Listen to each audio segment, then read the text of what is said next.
আজকে আমি আমার দেখা একটি সত্য ভূতের গল্প বলবো। ঘটনাটি গত বছরের এক অন্ধকার শীতের রাতের। অবশ্য ভূতের ঘটনাগুলো সাধারণত অন্ধকার রাতেরই হয়ে থাকে। যাই হোক, সেই রাতের 2 দিন আগে আমি গিয়েছি দাদু বাড়িতে। আগেই বলে রাখি, আমার দাদুর বাড়ি গাজীপুরের কাপাসিয়ায়। যারা সেখানে গিয়েছেন তারা জানেন সেখানটায় অনেক জঙ্গল, চারদিকে গজারি বন আর বাঁশের ঝাড়। আমাদের গ্রামে বাইরের মানুষ গেলে রীতিমতো ভয় পান। তার উপর সেখানে নেই ইলেকট্রিসিটি, ফলে গ্রামটিকে দিনের বেলা যত সুন্দর লাগে রাতের বেলা হয়ে উঠে ততই ভয়ানক আর ভুতুড়ে। তো সেখানে গেলে আমি আর আমার এক কাকাতো ভাই সারাদিন একসাথে ঘুরে বেড়াই।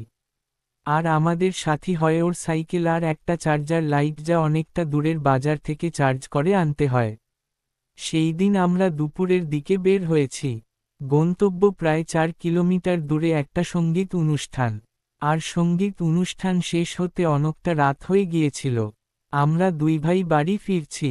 তাড়াতাড়ি পৌঁছানোর জন্য একটা শর্টকাট রাস্তা ধরলাম। ও সাইকেল চালাচ্ছে আর আমি পিছনে বসে লাইট ধরে আছি। কিছুক্ষণ পর হঠাৎ লাইটের বাল্ব ফিউজ হয়ে গেল। আকাশে চাঁদ ছিল না, তাই মুহূর্তের মধ্যেই চারদিক অন্ধকার হয়ে এলো। যে রাস্তা দিয়ে যাচ্ছিলাম সেখানটা দিয়ে মানুষ সাধারণত রাতের বেলা চলাচল করত না। কারণ আর একটু সামনেই রয়েছে একটা বাঁশঝাড়। সেই বাঁশঝাড়ের ভিতরে রাস্তার পাশে রয়েছে একটা কবর।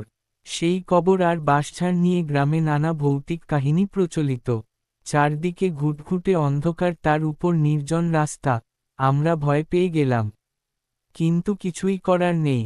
অনেক রাত হয়ে গেছে, তাই এই অবস্থাতেই সেই রাস্তা ধরে যাওয়ার সিদ্ধান্ত নিলাম।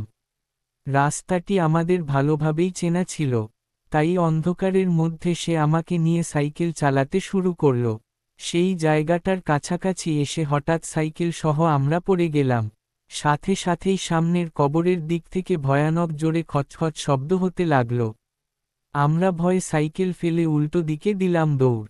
একটু পর বাজার থেকে লাইট ঠিক করে আমরা দুই সাহসী ভাই আর একজনকে নিয়ে সেই দিক দিয়ে এলাম।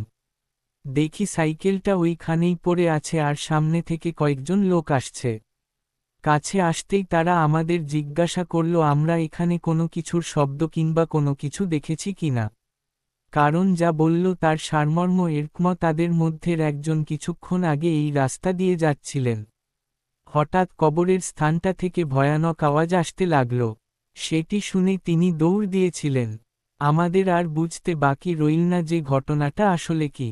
জবাবে আমি কিছু বলার আগেই আমার ভাই বলে ফেলল, হ্যাঁ আমরাও শুনেছি। তারপর ওই লোকগুলো বলল তোরা সাবধানে বাড়ি যা। তারপর আর পেছনে ফিরেও দেখিনি, বাড়ি চলে এসেছি। সমাপ্ত।